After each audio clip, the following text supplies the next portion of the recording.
नमस्कार, गोष्ट नात्याची या चॅनलवर तुम्हा सर्वांचं स्वागत आहे। तर एक शेतकरी होता, त्याला 5 मुले होती। 5 पण मुले खूप आळशी होती, अजिबात कोणतं पण सांगितलेलं काम करत नव्हती।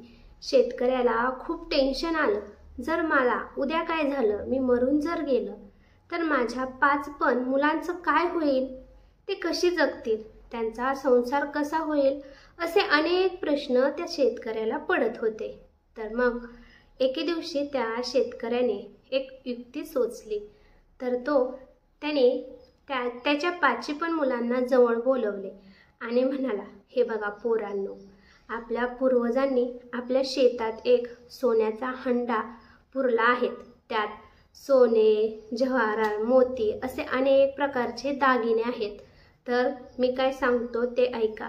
आता मी 5-7 महिने यात्रेला चाललो आहे, तर तोपर्यंत तुम्ही आपली सगळी जमीन खोदून काढा आणि त्यात आपला सोन्याचा हंडा भेटतो का ते पहा।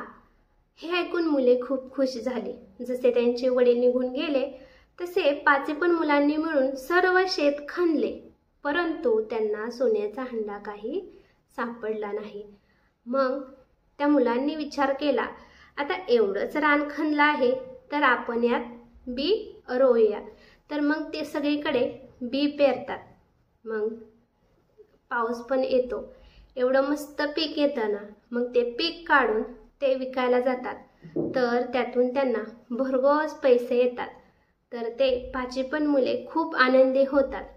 त्यानंतर काही महिन्यानंतर तो शेतकरी येतो आणि त्याला समजतं की मुलांनी खूप धनधान्य पिकवून पैसे कमावले आहेत।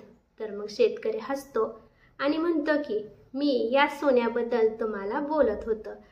तर कष्ट करणे गरजेचं आहे, कष्टाशिवाय फळ नाही।